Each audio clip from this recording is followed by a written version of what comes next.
Good afternoon. I'd like to thank everybody for coming out for this press conference. This is a momentous day in Ware County for a case that has long gone unsolved. And I'd like to thank for your coverage and your attention to this matter. First thing I'd like to do is introduce the people that are standing up here with me. Of course, behind me I have Ware County Sheriff Carl James. Over here I have the Dougherty County District Attorney Greg Edwards, the Waycross Judicial Circuit District Attorney Marilyn Bennett, and GBI Inspector Ryan Carmichael. As you know, today's press conference is about the what's been known as the Ware Baby Jane Doe. On December 21st of 1988, the Ware County Sheriff's Office requested the GBI Region 4 office after finding remains of a child off Duncan Bridge Road in Millwood, Georgia, at an illegal dump site. You can see from this crime scene photo here, this is the location of where she was found. She was inside of an old TV cabinet, wrapped up in a blanket, inside of a duffel bag, inside of a trunk that had been encased in concrete. You can see also from the picture that this was a dump site. There's an old desk, there's other trash that's just been thrown out where they threw out this child. We also knew from that scene that there was a possible Albany connection due to an Albany Herald newspaper that was found nearby. Now, the initial investigators and agents that responded to this scene, they made multiple different attempts to try to identify her. They looked at local missing children reports, of which there were none that matched. They checked with local social service agencies that had no report of any child that could match that description.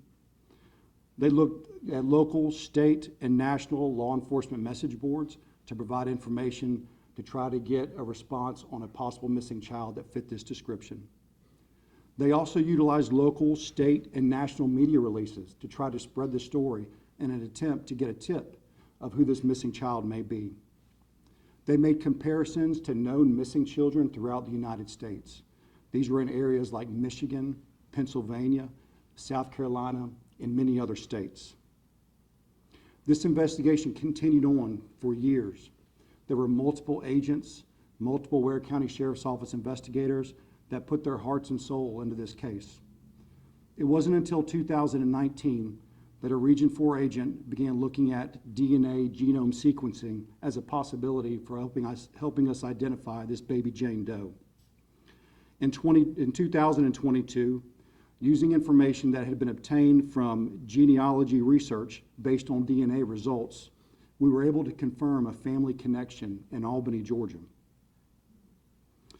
At that point, we began comparing DNA from family members in that family tree to the extract of DNA from the baby Jane Doe. We moved on to December of 2022, on the anniversary date of when baby Jane Doe was found. We did a news release through the media, and a tipster called forward. She had heard the story of baby Jane Doe, and she believed she may know who this little girl may be. She knew that there had been a child that had gone missing, and that her mother said that the child had gone to live with her father. This person never really believed that story and found that it just didn't believe it was true. We investigated this lead. In collaboration with the Ware County Sheriff's Office, we began tracking down that specific family tree, and that investigation led us to today. In June of 2023, we were able to confirm that the child was 5 years old, Kenyatta Odom. Kenyatta was affectionately known as Kiki. Now, during this investigation, the National Center for Missing and Exploited Children had conducted a forensic rendering of what they believed baby Jane Doe looked like. And here we have a comparison of that rendition to the picture of Kenyatta.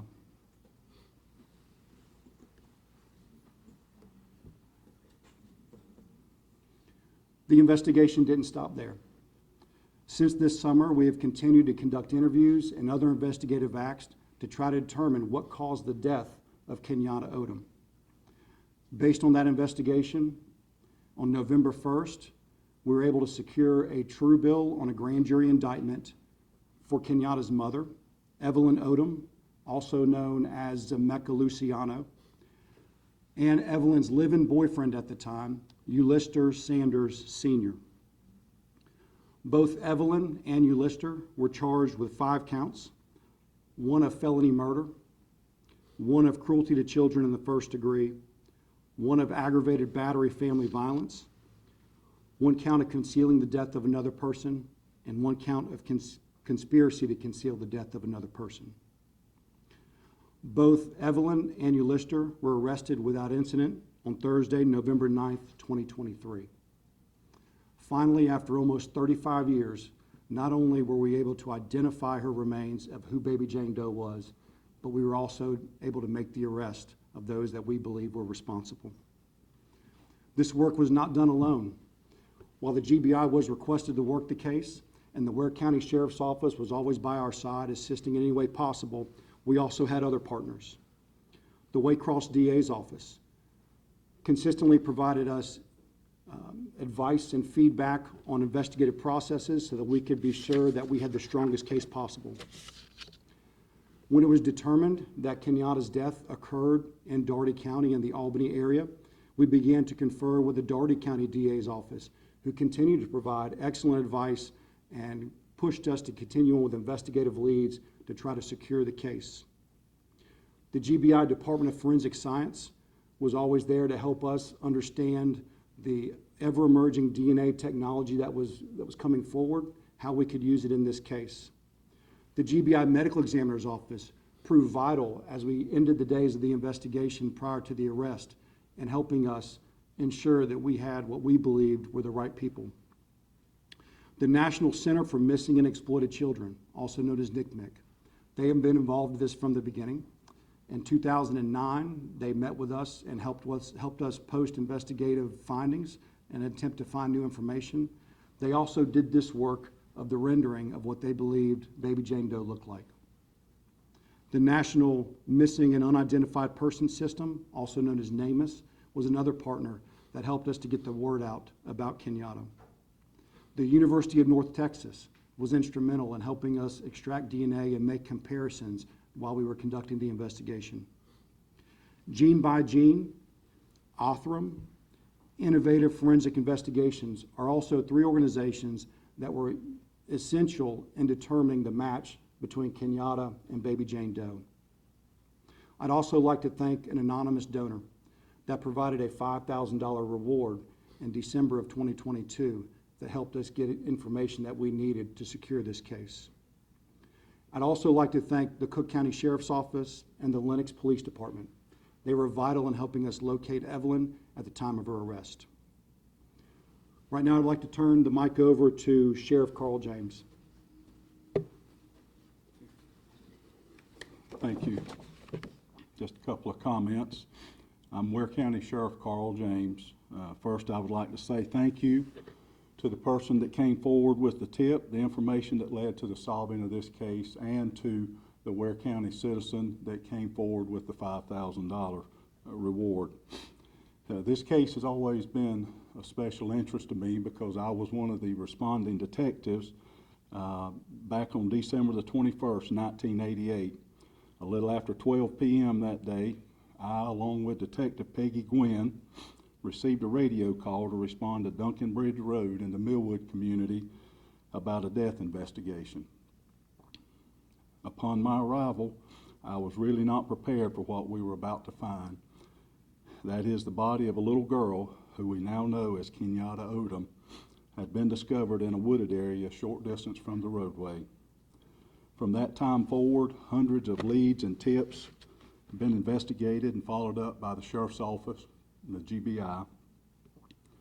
It is because of the diligence of the many criminal investigators, forensic specialists, prosecutors, and others over the years that we're able to be here today with this case having come to a successful conclusion. So again, I would like to say thank you to everyone that had a helping hand in solving this case. This is a great example of what can happen when agencies collaborate and work together.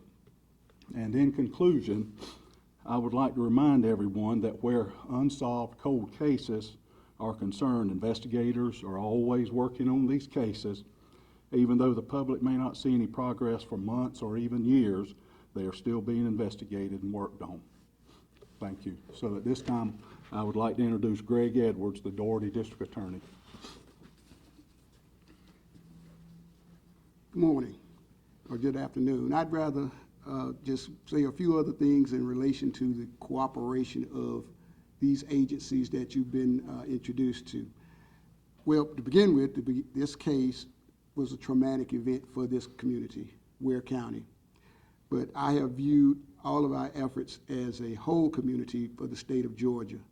Working with District Attorney Bennett, we began to review the case, and looking at all the information being gathered, it became clear that Doherty County was the area where this matter should be brought to trial.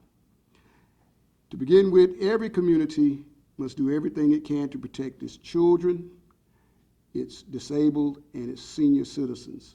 And how we do this reflects directly on the character of our communities.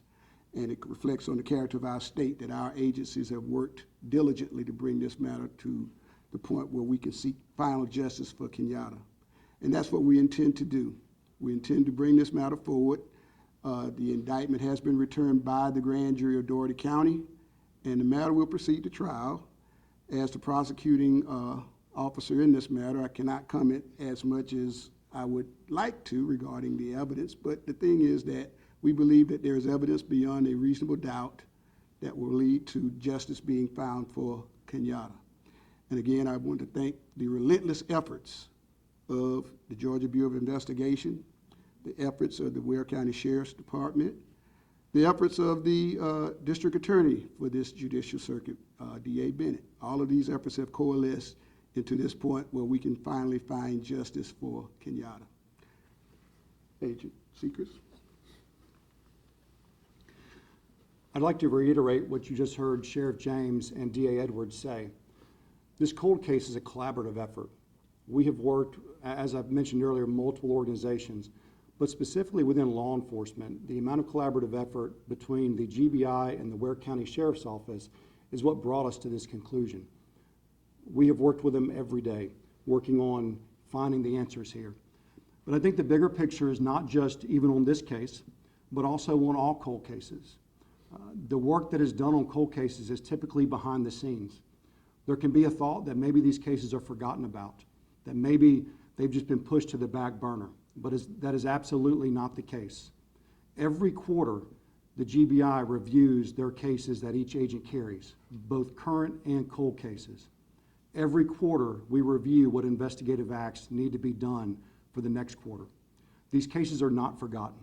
And just because you don't see us out there actively working out in the public does not mean that that work is not being done. That work is being done every day by a dedicated group of agents along with the local investigators that they work with. But not only are they also working on cold cases, they continue to work their current cases. Our success rate in current cases is not as widely known, but every day we are securing arrests, and working with DA's offices, we are securing prosecutions of these arrests. I can tell you that on average, at our office at Region 4 in Douglas, for the last 3 years, we've worked 16 death investigations a year. We've worked 5 child molestations a year on average. We've worked 6 sexual assaults every year on average. We've worked 6 use of force cases every year on average.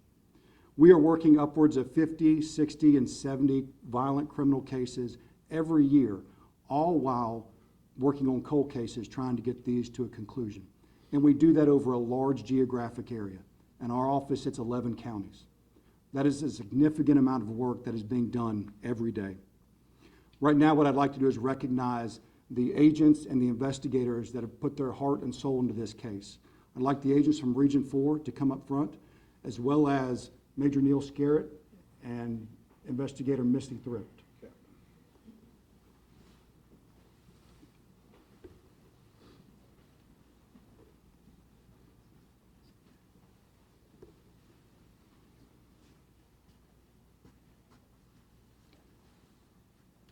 These are the groups that are out there every day working these cases, making sure that they come to a successful conclusion. They spend their nights away from home. They spend their weekends away from home. They spend their holidays away from home. They are called out at 11, 12, 1, 2 a.m. when people don't realize what's really going on. They'll work 24, 48, 72 hours away from home before they ever come home again to get some rest. They do this consistently. They do this with extreme dedication, and it is something that is never seen and that we need to speak more about. The time they spend away from home making sure that these cases are successfully prosecuted is important. It's important to them, it's important to our communities, it's important to our state, and it's important to our nation. These are the ones that are doing the real job out here. Of particular notice, I'd like Special Agent Taylor Hunley to come up. Agent Hunley joined us in 2019.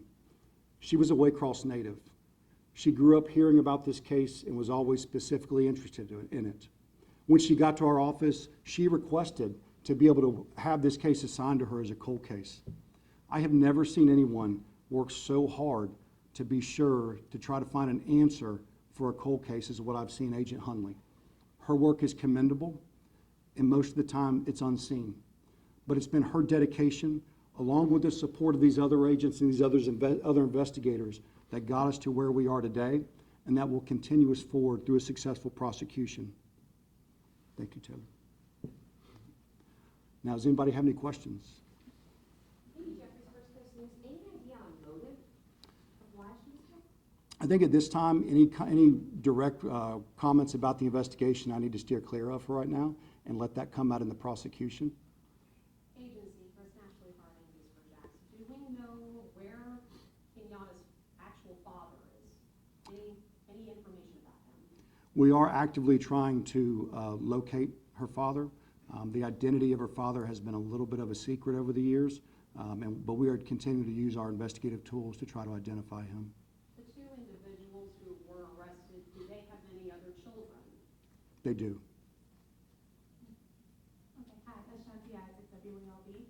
Where is the location of the mother right now? Is she in Doherty County? My understanding is she was booked in the Doherty County Jail last week, although I've had several questions, so I'm not sure if there's been a mix-up. She was arrested in Cook County. It was the Cook County Sheriff's Office and the Lenox Police Department that assisted us with that arrest once we located her. But it was my understanding she was going to be transported to Doherty County. And does the statute of limitations apply to this case? And if so, can you elaborate why or not? There is no statute of limitations on murder. As to the other statutes, I would defer to the District Attorney's Office to discuss the technicalities there.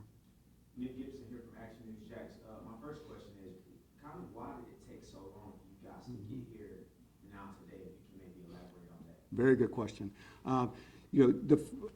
Primarily the forensic technology has changed. It has changed the investigative landscape. In 1988, I don't even know that DNA was on any investigator's mind.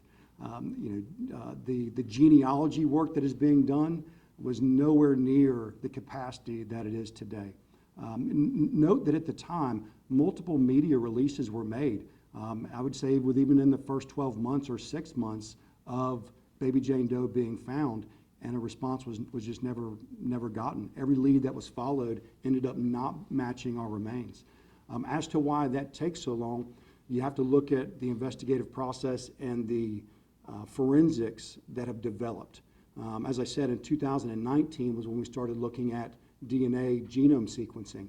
And then once you get into that, and if you want to get the technicals, you extract the DNA, and then you have to start trying to make matches, and you can track that through some genealogy research, but sometimes that only gets you so close. And in this case, it got us close enough to realize there was an Albany connection, but it actually wasn't close enough to get us directly to the mom or the dad. It was a tipster that finally came forward that provided us the final break that we needed. So sometimes it's just a matter of the information. It's not magic to work an investigation. We need the cooperation of witnesses and members of the public and the media to help get this done, and it came together here. I would say in this case that the mother had provided a story of family members over the years, and it just took a long time for them to finally question that. That tipster, were they close to the family? Was that a family member? Do we know that by chance? I'd rather not provide that at this time. So. To clarify, Mr. Sanders, was he a live-in boyfriend or a stepfather? He was a live-in boyfriend And also, where was he taken into custody? in Doherty County. Yes, sir.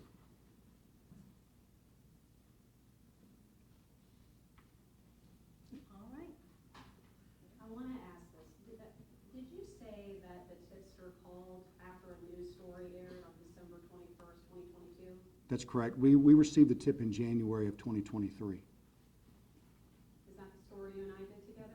It may have been. Yes, ma'am. Can you say what the official cause of death was for the baby?